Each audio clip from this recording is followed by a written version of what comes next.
На телефонную линию до Анатолия Маркевича у Маларыці поступило 11 звонков. Основные пытания тычыліся пенсійнага забяспечання, атрымання земельнага надзелу для вядзення фермерской господарки, правядзення камунікацый, працаўладкавання і нават змяненні ў назвах вуліц областного центра. Для вырашэння аднаго з пытанняў жыхаркі аграгарадка Ляхаўцы Маларыцкага района нават прыйшлі асабіста. Ужо 12 год яны жывуць без питной воды. Что у нас получается две улицы, которые остались без воды.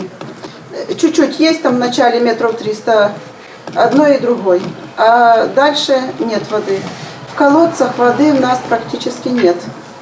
Скважины, вода, она абсолютно непригодна. С ней даже животные воду не пьют. Грамадзянкам для вырашэння іх пытання было прапанавана арганізаваць кааператыў. З дапамогай спецыялістаў па даручэнні Анатолия Маркевича до 1 ліпеня тут павінна быць разлічана смета будучых работ. Для того, чтобы людям понимать и давать свое согласие, надо понимать, какая сумма необходима из своего бюджета на решение данного вопроса. Тогда человек рассчитывает, могу я это сделать, не получается у меня. Тем более, что всегда дается рассрочка определенная. Для того, чтобы человек мог рассчитывать свой бюджет и потихоньку финансировать эти работы. Таксама з улікам таго, што праблема мае вялікае сацыяльнае значэнне для жыхароў вёскі, гэтае пытанне можа быць уключана ў інвестыцыйную праграму на 2021 год. Мы по всем позициям дали ответы на основе глубокого анализа и изучения ситуации, поскольку отдельные вопросы имеют такой затяжной характер.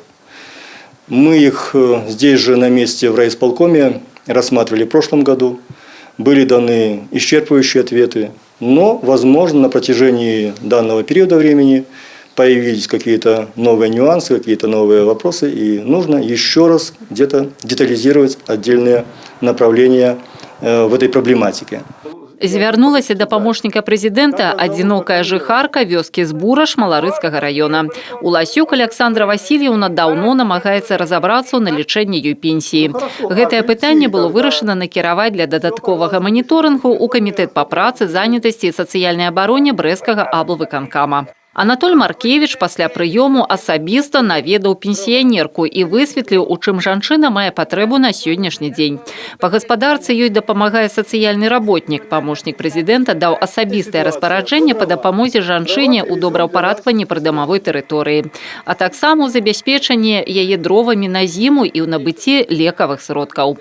Не толькі праблема Александры Васильевны, але і вырашэнне пытання ўсіх, хто звярнуўся да Анатолия Маркевича, пастаўлена на асабісты контроль. Вероніка Яковец, Тыгран Акопян, телерадиокомпания «Брест».